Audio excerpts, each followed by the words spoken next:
If you don't have something to show, it gets lost. Few, if any, travelers on Route 360 stop or even slow down to notice.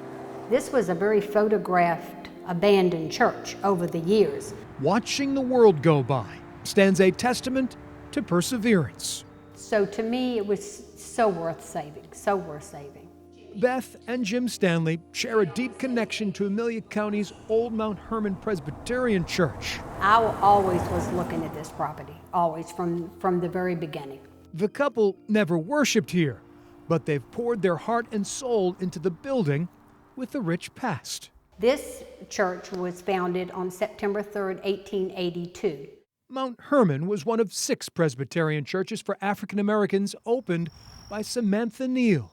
The Pennsylvania woman arrived in Virginia after the Civil War to help educate blacks and whites. So she decided to stay here in Amelia County. The last congregation left Mount Herman in the 1970s. The dust was a half-inch thick on these church pews and just everywhere. I mean, you had to wear a mask. If not, you couldn't hardly breathe in here from the dust. 50 years of decay took a toll.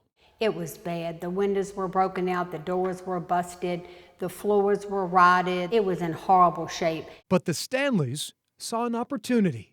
But when I learned the story about the church, it was like, oh, you just can't do that. It's history.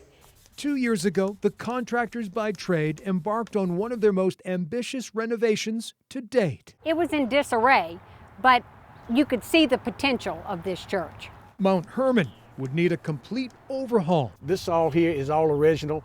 This is a new piece. Top to bottom, I had to cut it out because of the rot. Termites had gotten in it. inside and out. Another really good storm would have probably taken it down.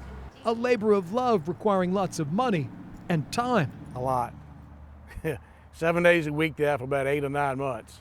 Beth envisioned opening a wedding chapel, but after careful consideration, she abandoned the idea. I think the building is significant to Amelia County.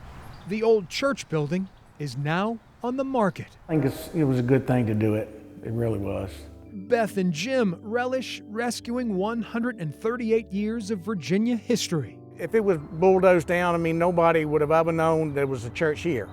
Prepping Mount Herman for its second act while honoring the legacy of Samantha Neal. Many people stopped and thanked us for what we were doing, for saving it. Many find salvation in church. I smile. I smile. But Beth and Jim Stanley are proving some days you can save the church. It's very gratifying. You know, you feel like you're kind of a part of it now. You're a part of the history of this building.